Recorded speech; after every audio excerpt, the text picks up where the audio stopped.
Well, over the last 2 decades, academicians and economists have really understood that the economic unit of a city offers a lot of power and opportunity.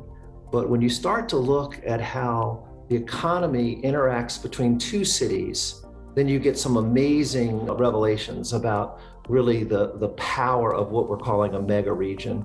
Across the country, there are 11 formal mega regions that really have been identified through a lot of analysis, and one being just looking from outer space down at the planet and seeing where there's a preponderance of lights at night.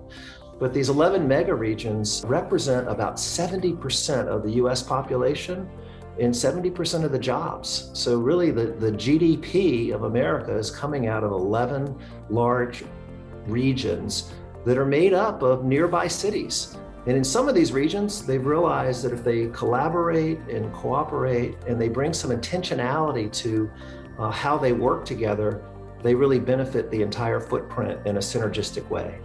When we look at the map, we're not on there as a designated mega region. Richmond or Hampton Roads or Washington metropolitan area. And it's time for that to change. It's time that we let people know that we are a mega region in our own right. So RVA757 Connects is our organization. That's our 501c3. But one of our priorities is to really brand our mega region in a way that people can recall it, in a way that immediately translates some value.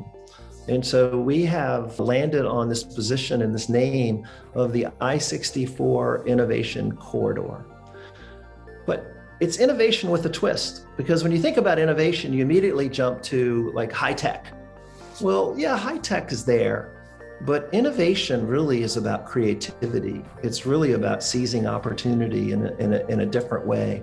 And now with the pace of change, innovation's critical. And so when we think about the I-64 Innovation Corridor, and as we promote it, we want people to think about innovation not only from a technology standpoint, but innovation across all different kind of sectors. Innovation in the military research, innovation in healthcare, innovation in how we deliver tourism, innovation in how we deliver our social services in a more equitable manner. And so part of our job is to showcase innovations. We want to be a really attractive place for people to live, work, and play. And we've got the locational assets, but we also need that culture. And a lot of people are looking for that culture of innovation and where the next thing is happening. And that's what we really want to showcase, because it's here. The important thing to understand is how we work. How can we do so much with just a few resources? And it really gets down to how we're structured.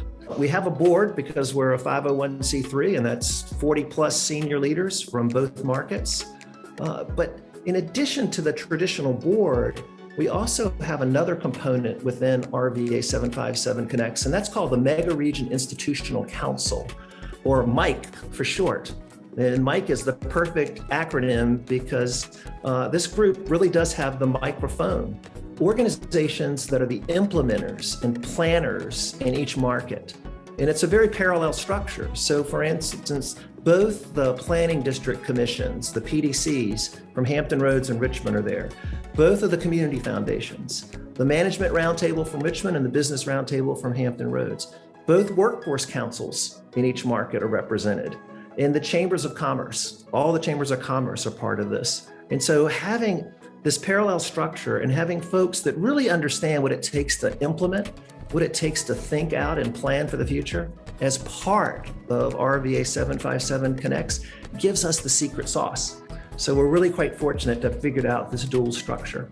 And I think that is a great example of this synergy that happens. And that's what this intentionality is all about. How do we benefit from cooperation and collaboration with our neighbors